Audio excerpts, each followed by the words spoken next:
Yeah, hello and welcome to another weekly Spielworxx chat. We are having a regular program today, so I'll cover some Spielworxx news first, then I'll talk about stories in tabletop games. Of course, from the Spielworxx perspective, and you all know that this is alone an incredibly complex topic. But if you do have a question on stories in gaming, or on anything else, on Spielworxx or on the industry, please put your question in the chat window and I'll try to respond later. So the cost is on the way to pre-order customers, and thank you all very much for pre-ordering that game, and quite a few customers in Germany have it already in hands. There is a small piece of errata which I posted in the rules section on my website, so please visit the website and please download that piece of errata.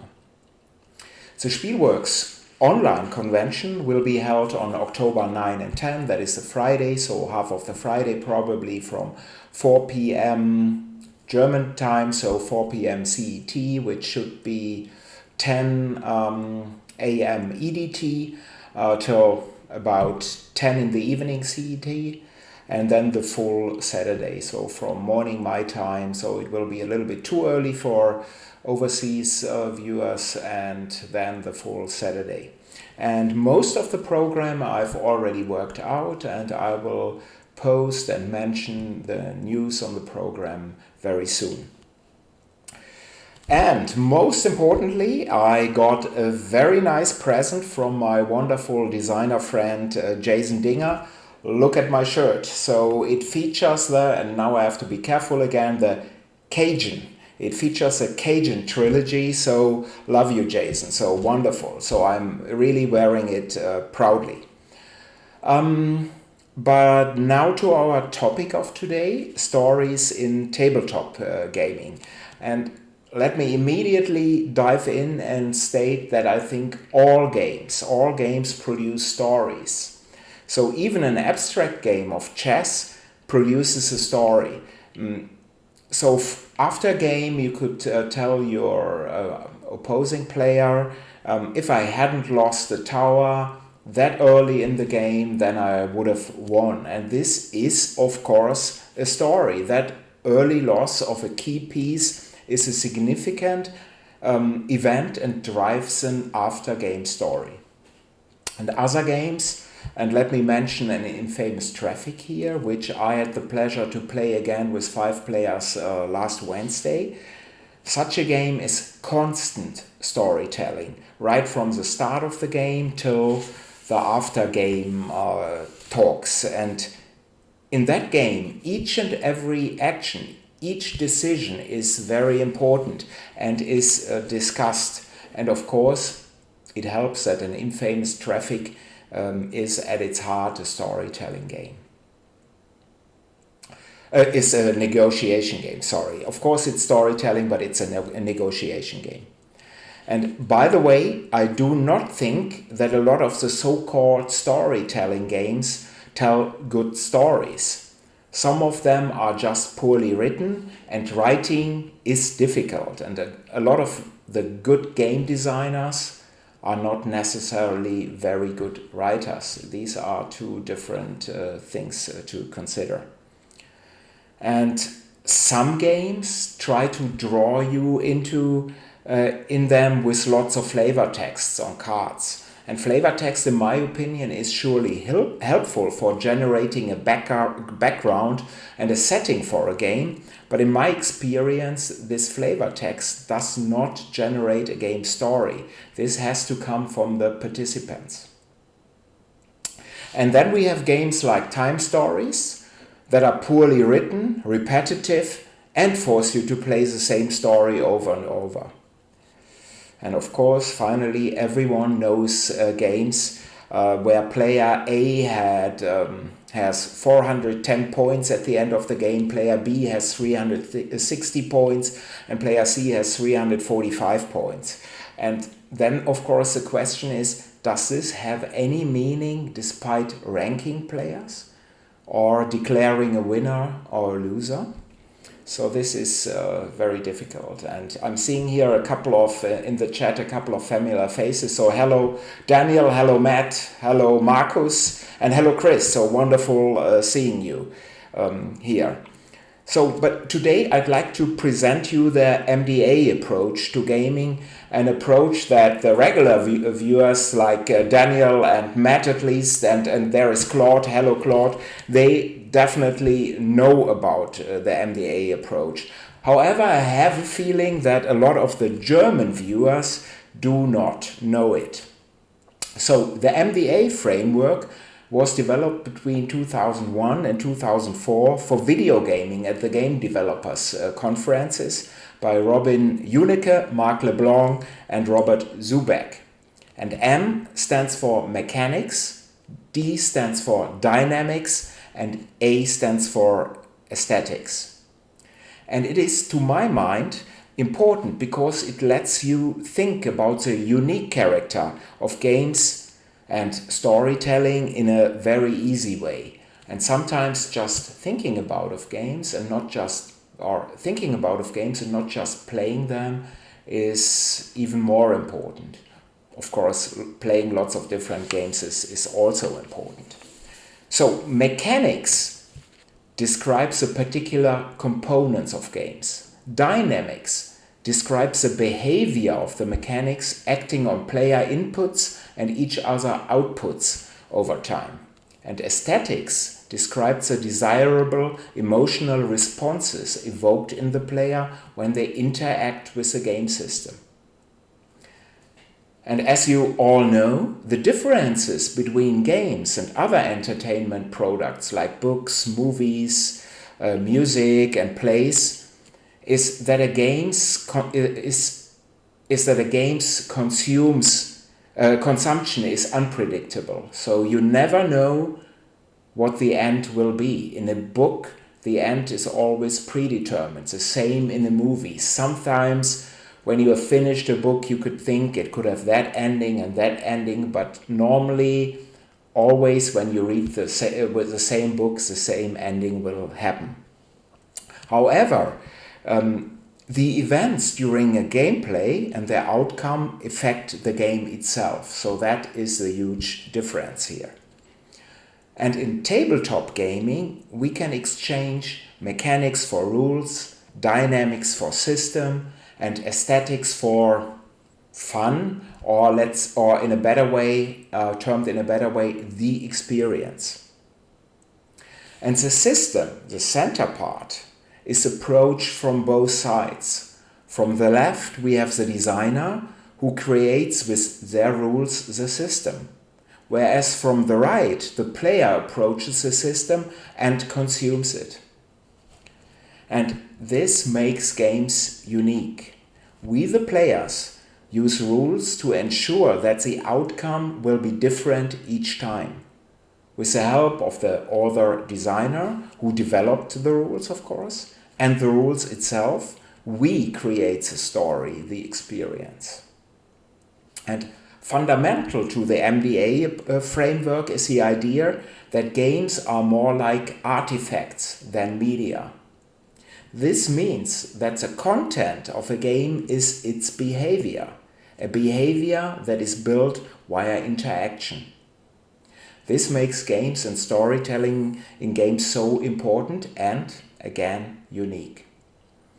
And finally, let me state here that I'm not saying that each game needs a story. There is room for everyone and for every kind of game, of course, in our wonderful hobby. But as I said initially, this is from my personal experience, and there are so many good games out there that produce wonderful stories, both in my head while I'm playing them and at the games table in discussions with the other players or after the game. And it is way more fun or important to me, at least, to discuss in an infamous traffic afterwards I had an Oxford degree, a bad marriage, and a fox hunting accident. This is more important than saying, well, you had 5 points and I had only 4 points. So there is, in my opinion, a real true difference. So, are we having any questions, or what is this? Daniel is saying it's a really soft shirt. Yeah. Yeah, and he's also saying, I guess I shouldn't mail Uli this Matt Wolf Sucks shirt then. If it's my size, of course, I'm wearing it proudly. That's nice. Yeah, and Matt before that even mentioned Jason is really raising the bar for bribing publishers. Yeah, he is. You see, he is smart. And that's the difference between Jason and you. Jason is doing 3 games for me and you are only doing 2. So you should think about this. One more shirt, one more game, I guess. So are we having some games here on stories, or should I tell something else here in this regard? So how do you would like to some more input on stories or on the Mda approach? So I'm waiting here for a couple of seconds, so otherwise I'm continuing with something else. So you can still ask in a second, so I'm not running away right now. So what was also very nice last week was, as you know, although in Germany the COVID-19 numbers are increasing again, but not that badly, and the lockdown in a lot of places is not happening anymore, or is at least softened down. So I was able for the first time this year to meet with other designer, editor friends at the same spot. We were just 9 in a special hotel, and we had our own room, so, and breakfast and everything there was, it was kind of special and a little bit weird because we had special times, and of course everybody had to wear masks, but at least it was wonderful meeting some friends and sitting down at a table to play a game and to test games. And of course, as you all know, we can talk via Skype or Zoom or some other software, but doing this around 1 or 2 tables is a lot, and sharing some drinks is really a lot different. So I'm hoping that the situation everywhere, and especially if you are following the numbers in the US, I know how bad this is, that everything improves so that we soon can go back to somewhat normal situations. I doubt that we will return to really normal situations from 2019 during next year, but this was something that really not only warmed my heart, of course it was also very productive, but it really pumped me up. So it was exhausting because you're playing the whole day, drinking a little bit too much in the evening, but still it was wonderful. So hopefully we can meet sometimes in the not too distant future again in person. So let's see. Yeah, then getting back to one of the games over here, the central one, Crescent City Cargo. So most probably the game, as you probably know, this will be kickstarted by my friends of Indie Game Studio and Stronghold Games. Most probably the game will go to Kickstarter in September. So we are making a lot of progress here, and if somebody wants to see some details of the game and see some of the components, you can see the chat from 2 weeks ago. So there are some details. Anything else that you would like to see discussed, or would you like to see? Just now I see there is the retired Stephen here. So or shall shall I now, from now on, only call you the podfather of gaming? So I can also do this. So great to see you, Stephen, here, of course, the retired one. And Matt is asking, no, I'm not having a specific date, but I should know very soon. So hopefully next week I'm having that day. Yeah, the Podfather indeed. So Crescent City Cargo is scheduled for September, and at the same time, Captains of the Gulf will go to second edition and hopefully be successful again. So one great story, and again this goes back to what I said earlier, to an infamous traffic, a game that constantly produces stories. But I still remember a game from 30 years ago, when I was a young student, well, not that young a student, but we were playing with friends, with my older brother and with some friends at Bochum. I studied at Bochum at the Ruhr University at that time, living also in the Ruhr area at Hattingen. But we were playing Empires in Arms, that huge war game by the Australian design group and later picked up by Avalon Hill. It's a 7-player game, so each player has a power, France, Prussia, Austria, Russia and the other ones. And we were meeting each Saturday at one of my friends who was living in the students' dormitory, and of course this is before online gaming, so no Vessel, no Tabletopia, no internet, no nothing. So he had to really set up the game for about a year or more, and you can think about all the dust that was during that time on the game board. And one part of the game board was really a lot lighter after the year because of the constant sunshine coming in and because the game board was set up all the time. But I'm mentioning this because you see how stories are still, or how are you remembering games? I'm not remembering in which games or the points of some Eurotype games I had a couple of weeks ago. Was it 50? Was it 48? Did I win? Did I lose? It's gone. But this is such a memorable experience, and the game produced so many stories. When there was a huge battle and it was really a tense affair, everybody had to drink a liquor because we were really, it was an emotional affair. And one of the 7 players, he had finished studies and he was a doctor.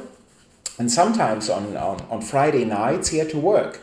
So he had worked the whole night and we were starting on Saturday morning. So he arrived, but he was so tired that, and fortunately he was playing England or Great Britain. And if you remember that game, Great Britain is a very important nation in that game, but it has a very small army. And if you have set up your fleets blockading all the ports, you aren't doing that much in the game. So he was playing Britain, so he was doing his player turn and then sleeping for, let's say, an hour. Next turn, we woke him up, he was getting back to the game table and doing his turn, then sleeping again. So, and I'm still remembering this. This is, in my opinion, wonderful quality time and definitely a game that tells stories and produces stories.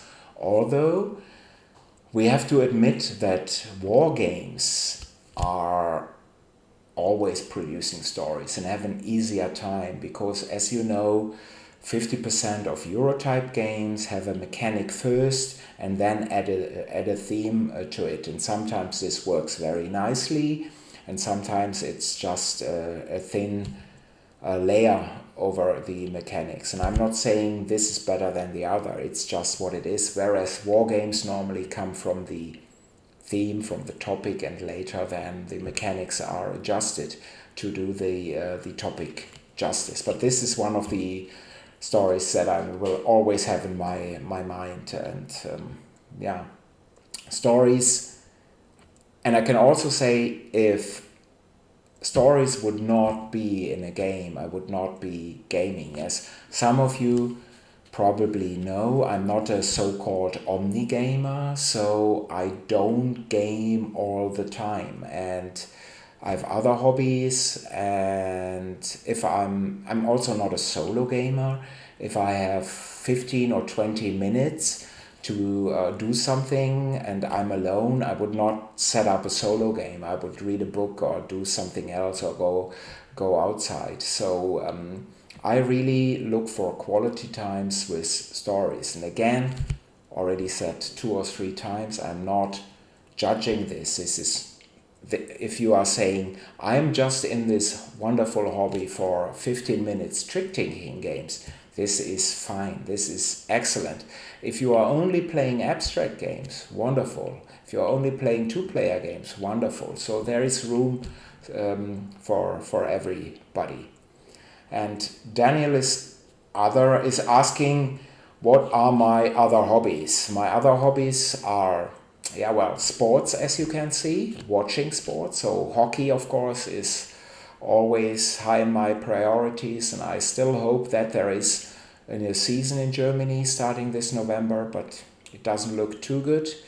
Right now I'm watching a little bit of the NHL in the evenings, which is of course quality hockey, but it's also strange without any people in the arenas. I'm watching lots of soccer. I played lots of soccer when I was younger. I played not that badly. But I stopped in 2011. I stopped completely because I was also a coach in my later years, and I had a coaching license for soccer. But it was a time sink. It was 3 or 4 times in the evening that I had to coach the team, training with the team, and then on Sunday there was the game. And basically I started working on the game at 11 in the morning, and I was back home in the evening at 6 p.m. and it felt like I had played again. So it was so mentally exhausting that I said, well, it's not worthwhile anymore. Other hobbies I'm having, I love reading. So I'm reading several books all the time, although I try to switch between novels and Sachbücher. What's a topic for these? What's the name for these? So books on historical or political topics.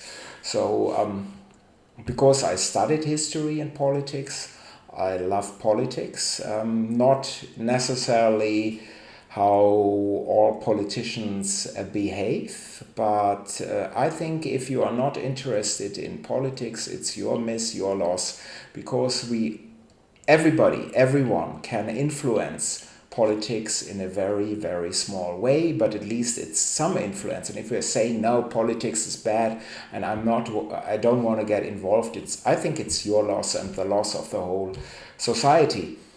I love discussions with people on the topics I love, or I'm also very curious. I want to know more about other people, and I love to talk to them. And just by listening, as you know, you learn quite a bit about these people. That is interesting to me. I'm not that much of a traveler, and I don't necessarily need to visit lots of different places. If I'm there and it's nice, I love it.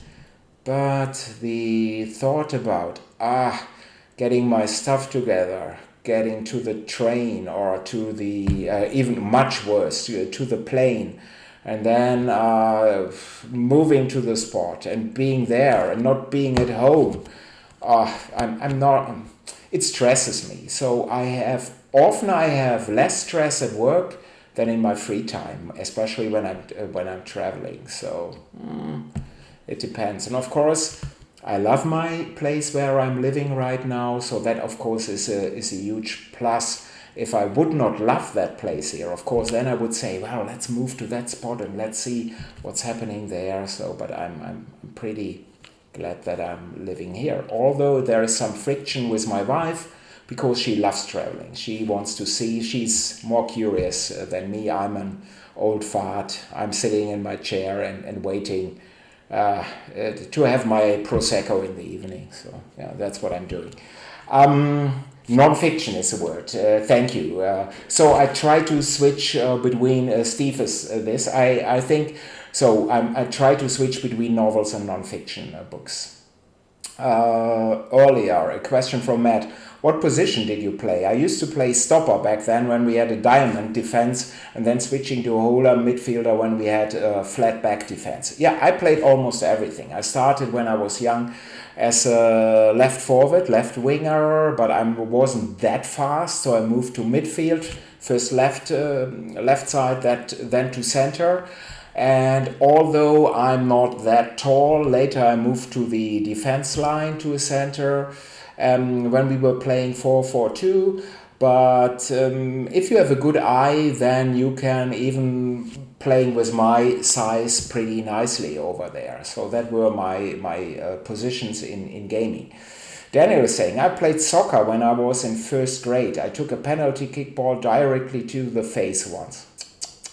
So yeah, soccer can be mean. So, but in comparison to some other sports, it's still not that dangerous. Although I love the US soccer system in contrast to the German one, because in US soccer you are not doing any headers till I think the age of 12 or something, and here in Germany you start at when you start playing. And of course you see, I played soccer for 40 years, you see what happens if you take too many headers. Okay. There's another question. I got yesterday the cost, really beautiful components, and I'm excited to play today. Thank you for your work. What is your opinion about more iconographic work for the player aids and less words? An example could be Underwater Cities, Washington's Wall.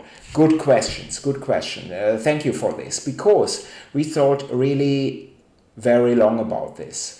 And this is always something where some people are saying this is more important and some others say this is more important. We wanted to go for more text in this game because some of the mechanics are really unique. And you all know Race for the Galaxy, which is an icon's nightmare. But the advantage of of a Race for the Galaxy is that it's so quick, and the game, of course, is brilliant. It's one of the best games, in my opinion, ever made. So you're playing normally a lot of games in quick succession, so you're learning the icons fast. The cost is an exhausting game, and it takes, with 2 players, first game probably 90 minutes, with 4 players 120 to 150 minutes. So you're not that used to the icons. And that's why we opted for more text, especially because we have separate player aids for English language and German language. But when we were discussing this, there were people who are saying more icons, less text, and people who are saying more text, less icons. And in the end, you are making a decision. And I fully see your point, but I'm glad that you are excited to play it. Could be also a nice topic for next week. I agree, I will think about this. And Matt is saying that ball to the face explains so much, Daniel. So Matt is always the polite person in this chat, you have to see. So, but maybe there is some truth to that. So I don't know. Sports is always important to me, but nowadays I can hardly skate, and I never played hockey, so I'm just seeing the gym from time to time, or I try to do some jogging or some biking, because this area here is very flat, so you can do biking very nicely. But at my age, you prefer often the TV sports, the passive consumption of sports to the active form. So yeah, do you have any final questions, or shall we finish this for today? So there is another Spieletreffenverteiler, definitely from Germany, so hello. I think we are simply ending this for today. So I would love to thank you for your time. And as usual, if you would like to see a special topic discussed or have a question in advance that you would like to ask, please drop me a mail at uli@spielworxx.de. That is uli@spielworxx.de. And next week we will have another guest, so it's not boring Uli alone. We will have Andreas Buhlmann here. And at least all the overseas viewers, most probably they do not know him, because Andreas is not a designer or a publisher or developer, but he's running klickenabend.de, which is one of the largest German video blogs. And we won't talk about his video blog, we will talk about the Mallorca gathering, which he is organizing and running each year for about 25 people, editors, some designers. And we will talk about this event and why it is important for Spielworxx. So, and sadly, of course, as you can imagine, this event did not happen this year. Actually, it would have been from August 8 to 15, so last week, and fortunately we were able with just 8 other people to spend a few days at Willingen instead. But Mallorca is special, so we will talk about this next week. And till then, bleibt gesund, Black Lives Matter. See you.